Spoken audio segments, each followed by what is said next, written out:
Hey guys, I have some really exciting news for you. I'm here in Canary Islands with Peter Sage. Now, if you don't know who Peter Sage is, well, he is a serial entrepreneur. He built more than 20 companies, half of them with no cash.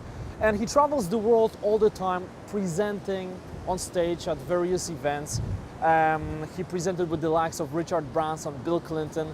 He's a top performer, skydives, he runs in marathons, really great guy.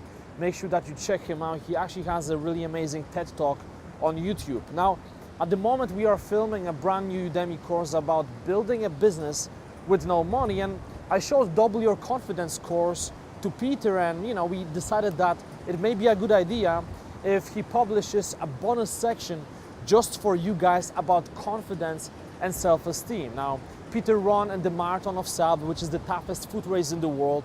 It's almost 300 kilometers across Sahara Desert, and he ran it in less than 7 days. So it's a really tough event.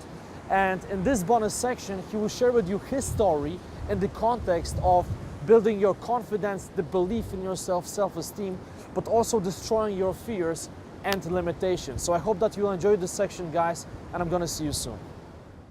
Hi, this is Peter Sage, and I was recently speaking with Jimmy Narain about his incredible Double Your Confidence course.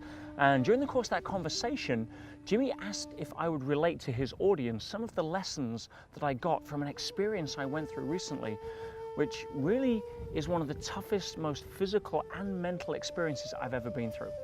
And how to apply the self-confidence, the self-talk and the strategies to something that is essentially the toughest foot race in the world is a story I'd love to be able to share.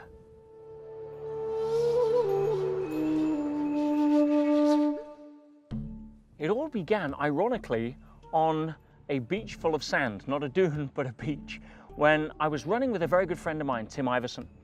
And Tim was explaining to me that he just signed up for this incredible race called the Marathon des Sables, which is literally translated as the Marathon of the Sands. And I was curious, I asked him about it. He says, well, you know how you've run a marathon, Peter? I says, well, yes, I'd ran London Marathon, I'd ran the Vancouver Marathon. He said, well, this is a marathon across the Sahara Desert. I'm like, wow, now that takes it to another level. But then he said, well, it's not just a marathon, it's actually a marathon a day, back to back for 7 days.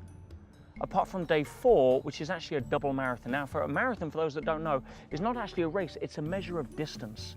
A full marathon is 26.2 miles or 42 kilometers. A double marathon being 52 miles or 84 kilometers. And that's a huge undertaking. And it was so far out of my comfort zone, so far out of my level of even comprehension. I thought, wow, I was mesmerized. I'm like, you're doing what?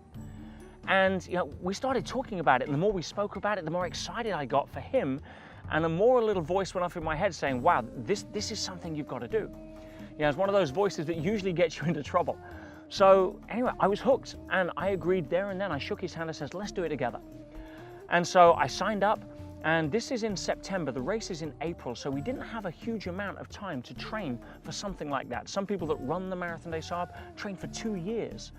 And also with my international schedule, it was very difficult to really hold myself to a specific training schedule. In fact, at that time I was built and owned a chain of health clubs called Energy, Health and Fitness. Still going very strong today. I sold it a few years ago. And I would go into my gym and I would get on the treadmill, and to simulate running in the sand, I would wear ankle weights and run on an incline.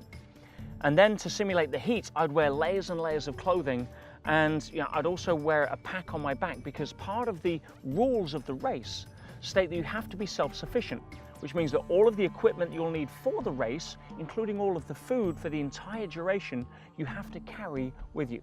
In fact, the only 2 things that are provided, one is water, which is actually rationed to 9 liters a day. Now that may sound a lot, but bearing in mind, you've got to run 26.2 miles. You've got to hydrate in 50 degrees Celsius heat, 130 plus Fahrenheit. You've also got to wash, you've got to hydrate and cook your food. You've got to do all of this water management with just 9 liters a day. And so it's also a bit of a chess game. It's not just about being fit. Also, it's, for example, if you take a sleeping bag with you, obviously you've got to carry your sleeping bag. do you run with a heavy sleeping bag so that you're actually harder to run in the daytime, but you're warm at night? Because in the desert, it drops to freezing in the evening. Or do you run with a light sleeping bag so it's easier to run in the day, you don't wear yourself out as much, but you lose energy at night because you're not as warm? So it wasn't just about stamina or fitness, it was a complete mind chess game. Anyway, I didn't have a lot of time to train apart from just intermittently in the gym. I was running about 2 marathons a week at the critical point of training, which takes a lot of commitment. But that was essentially 4 half marathons, or 1 every other day. But when I was traveling, I'd even run up and down on the airplane. Or I'd get to the hotel, and if it was raining outside or cold, or for example, in winter in England through the winter, I wouldn't run outside, because if it was icy and I slipped and I twisted an ankle, I'd probably be out for 2 or 3 weeks, which I couldn't afford with the condensed time frame. So, I'd literally run up and down the corridor in the hotel for, an hour or 2 at a time.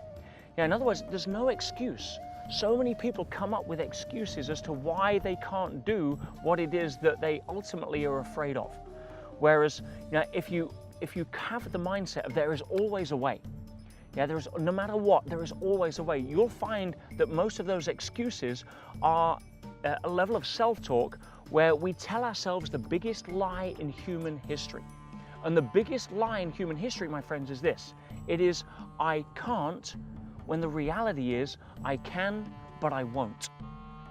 So having that belief that there's always a way, means your brain will start searching. And if that means running up and down the corridors in hotels with strange looks from maids or people that are in other rooms, then so be it. I was more committed to the goal. Anyway, the day comes. I board a plane for Morocco. I take off, I land, and I go to the camp.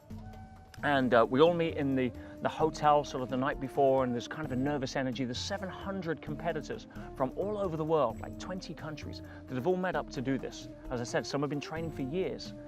And I felt very underprepared, but I knew my mind was strong. I also knew something else, and that is that most of the battle in an endeavor like this, whether it's running an ultra marathon, or whether it's going and asking the person out on a date that you've been having your eye on for a while, or whether it's having the confidence to take on a new career or a new path. Showing up and taking the first step is always the most important. It's always the hardest. I've taught firewalking around the world for many years. I've probably put 10,000 people across the coals. Now, when you have a firewalk, that's usually a big deal for people that have never done it before, because it's challenging a belief system that they don't feel confident about. Now, firewalking is easy, once you know the strategy on how to do it. But for many people, showing up is the hardest part. If you take that first step on a firewalk, I can guarantee you one thing: you're going to take the next. Nobody stops halfway on a firewalk and thinks, wow, should I have done this or not, and turns back. No, once you take that first step, you're committed and you go. And it was the same as the desert. It's funny because more people dropped out before they got on a plane than actually dropped out during the race. Something to think about. So we get bussed out into the desert, and eventually we get taken in jeeps and the back of trucks because the bus can't travel over the dunes, and we get to our first camp. We do medical checks, we have equipment checks, and we sort of bed down for the night before, and there's a lot of anticipation, sort of fear, excitement, and there's a fine line between the two. I also skydive a lot, and I can tell you that the difference between fear and excitement is literally your perspective on how you look at something.